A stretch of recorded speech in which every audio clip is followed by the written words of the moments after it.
Number 10. Meat cleaver murder. A 34-year-old man in Vermont killed his wife with a meat cleaver on the sidewalk in front of their house. It happened almost immediately after he was released from the hospital, where he had been kept over concerns about his mental health. He already had some dark and violent thoughts about his wife, and so he went for a mental health evaluation. The hospital found no reason to keep him against his will, though, and he was let go. When he returned to his house, he butchered his wife with a meat cleaver and then turned his fury on his mother-in-law. He would have killed her too if it wasn't for an armed bystander who drew a weapon and held the suspect until police arrived. The murderer was identified as Eta Gurung. He was arrested on October 12, 2017 for second-degree murder in the death of his wife. He was also charged with attempted murder of his mother-in-law. Luckily, the couple's 8-year-old daughter was at school at the time. She didn't have to see the horrific scene that unfolded at her home. Sadly, by the time the school day was over, one parent was dead and the other would be locked up for life, leaving the child with nobody but her severely wounded grandma.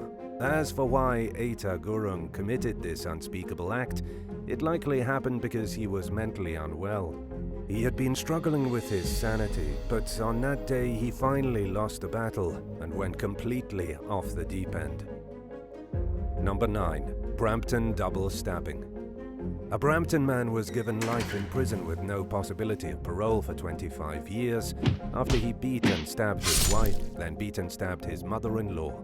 It happened when the three of them got into an argument over the couple's infant son in January of 2018.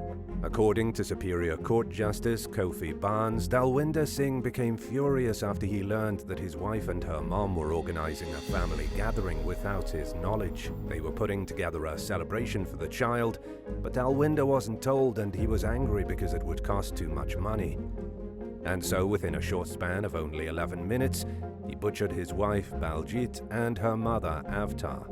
It all happened just because Dalwinder didn't want to pay to host people at his house. He felt betrayed, bullied, and now he's going to spend the rest of his life in prison. He was given 2 concurrent life sentences and will never see the light of day again. He also tried to cover his tracks by telling police the women attacked him. He claimed he had to defend himself by stabbing his wife 70 times and her mom 40 times. Number 8. Jeffrey Scullin. Jeffrey Scullin was accused of killing Melinda Pleskovich in 2017. Melinda was Jeffrey's mother-in-law, and she was found shot and stabbed just days before Jeffrey was set to be married to her daughter. Melinda was a 6th grade teacher in Strongsville, Ohio. She was found in her home on October 23rd by her husband Bruce and her soon-to-be son-in-law Jeffrey. They called 911 and claimed they had arrived at home to find Melinda dead in a pool of blood on the kitchen floor. Bruce told a 911 dispatcher, "I think someone killed my wife." To understand what happened here, we need to go back to the beginning. Anna and Jeffrey were scheduled to be married at the end of October. Jeffrey was already living with Anna and her parents. Right around the time Jeffrey moved in, money began to go missing. Then, when Jeffrey was home by himself one day, he claimed somebody tried to break in, but he scared them off. There were other bizarre events that only Jeffrey seemed to be aware of, like their car keys being stolen, alarms going off in the middle of the night, and nails being found inside tires. It was all very strange, and it only started when Jeffrey moved into the house. Then came the week before the wedding. Melinda received a phone call from the wedding venue saying that Jeffrey's card had been declined, even though he said he had already paid for the wedding. He was also supposed to send out the invitations, but he had never done that. On the 23rd, Jeffrey shot Anna's mother 3 times and stabbed her 35 times, then pretended like it had been a burglar. All the bizarre robbery attempts and suspicious behavior stopped immediately after the murder. It turned out Jeffrey was highly unstable and had been making everything up, likely to try and cover his tracks once he killed Melinda. At his hearing, Jeffrey was sentenced to life imprisonment with the possibility of parole in 33 years. He never did give a good reason for such a barbaric killing. Number 7. Jason Corbett. In 2015, Jason Corbett was killed by his wife and her father. Molly Corbett and her dad, Tom Martins, Tom being a former FBI agent, worked together to slaughter Jason. They used a brick paver and a baseball bat to beat Jason to death. They then tried to cover it up by saying they acted in self-defense because Jason tried to strangle Molly to death. They claimed Jason was abusive, when in fact that was a blatant lie. Jason was a father of two who lived in Ireland. His first wife died from an asthma attack and he was left alone with the kids. He needed help with the children, so he hired an au pair. The au pair was Molly Martins from Knoxville, Tennessee. She quickly went from being a nanny to his girlfriend, and shortly after they got married and moved to the US. But life in the US was not going well for Jason. He told his sister that he was unhappy and wanted to go back home to Ireland. He said his wife was acting strange, especially with the kids. She wanted Jason's children from his last marriage to call her mom and was desperate for their affection. When Jason began to make it known that he wanted to go back to Ireland, Molly worked together with her father to murder him. It was an unsuccessful attempt to keep Jason's children for herself and get rid of her pesky husband. In the end, Jason's wife and his father-in-law were charged with second-degree murder. Number 6. Deadly Christmas card exchange. A man admitted to the police that he killed his brother and his pregnant sister-in-law during a Christmas card exchange. This was over the holiday season of 2021. Brent Hansen from South Dakota confessed to the police that he snapped, lost his mind, and attacked the couple with a baseball bat and a machete. Brent had been living with his brother Clyde at a residential property they owned together, although they lived in separate living spaces. Living in such close proximity to his brother seemed to have been driving Brent crazy. On the morning of December 12th, Brent decided he had taken enough. He bludgeoned his brother in the head with a baseball bat, and when Jessica Hansen, his sister-in-law, showed up at the house, Brent struck her in the head with a machete, killing her and her unborn child. She was 9 months pregnant. To top it all off, Brent confessed to the murders while he was participating in a Christmas card exchange with the police chief. The chief had just gotten a call to do a welfare check on a house because a delivery driver had discovered blood on the door. Brent happened to be in the same room because he was delivering a Christmas card from his church. When he heard the call come in over the radio, he admitted casually that he had just killed. Brent has since been charged with 3 murders. Number 5. Zachary Curtis Ball. A 22-year-old man in West Virginia was locked behind bars in October of 2022 following a deadly dispute with his mother-in-law. Zachary Curtis Ball was taken into custody and charged with second-degree murder in the death of Lamanda Lynn Vance. According to deputies with the Logan County Sheriff's Office, they received a call at approximately 8:30 p.m. that they had an active shooter at a residence in Peck's Mill. When deputies arrived at the scene, they found Zachary had taken off into the dark toward the railroad tracks. After a short search, deputies found him hiding in a culvert and made the arrest. When the police talked to his wife, the victim of the woman Zachary shot in the face, she admitted it was a domestic dispute gone wrong. Zachary had gotten into a heated argument with his mother-in-law, then pulled out a gun and shot her without even thinking twice. He ditched the gun somewhere along the railroad tracks, and deputies had to go out with metal detectors to try and find it. But even without the gun, it's a clear-cut case of murder.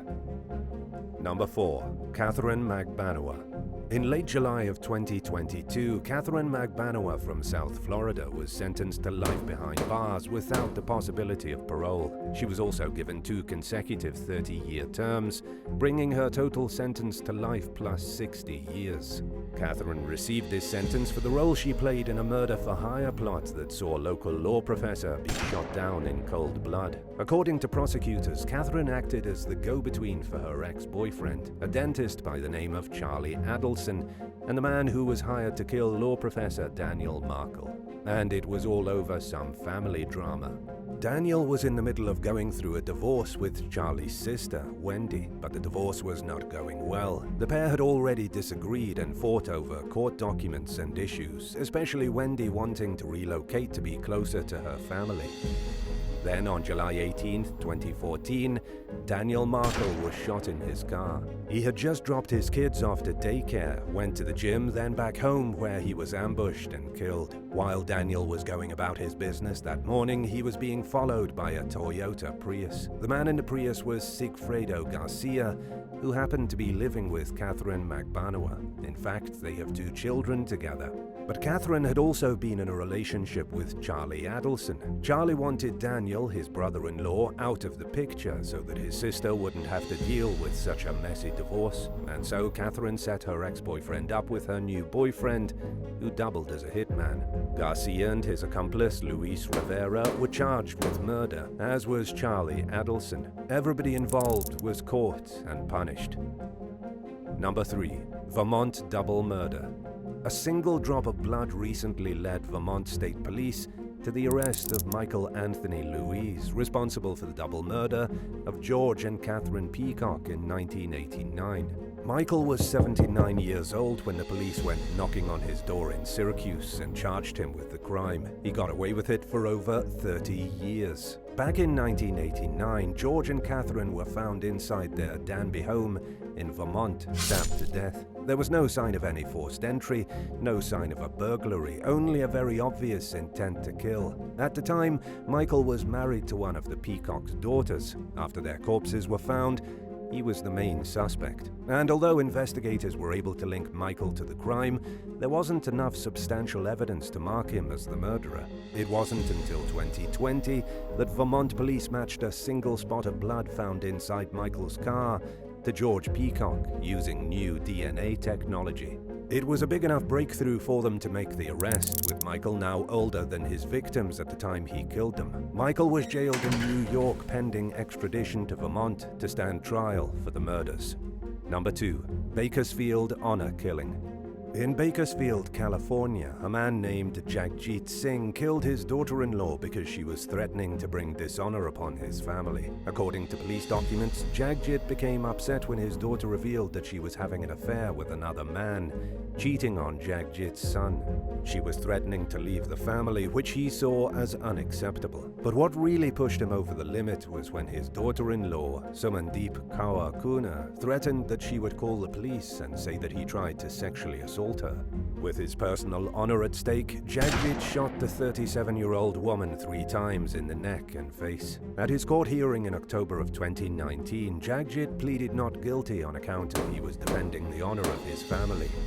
He was found guilty in 2022 and given 35 years to life. Number 1. Elizabeth Duncan. Elizabeth Ann Duncan was convicted of planning and executing the murder of her daughter-in-law in 1958. Elizabeth was the very last woman ever executed in California before the U.S. Supreme Court got rid of the death penalty in the state. Elizabeth never physically carried out the murders. Instead, she hired 2 young men in their 20s, Augustine Baldonado and Luis Moya, to do it for her. Her daughter-in-law was Olga Duncan, 7 months pregnant with Elizabeth's grandchild. Instead of watching her grandchild grow up, Elizabeth snuffed out that life and then was executed in a gas chamber at San Quentin State Prison on August 8, 1962. But why did Elizabeth Duncan do it? It's because she was unhealthily obsessed with her own son. When her son Frank said he wanted to move out of the apartment they shared and get his own place, Elizabeth overdosed on pills and almost died.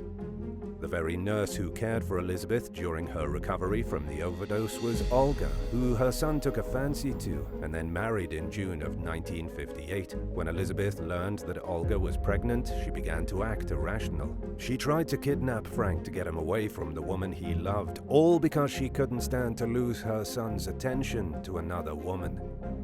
Do you think it would be scarier to be attacked by your mother-in-law or father-in-law? Let us know in the comments, and thanks for watching. Remember to hit subscribe if you haven't yet, and we'll see you soon for more great videos.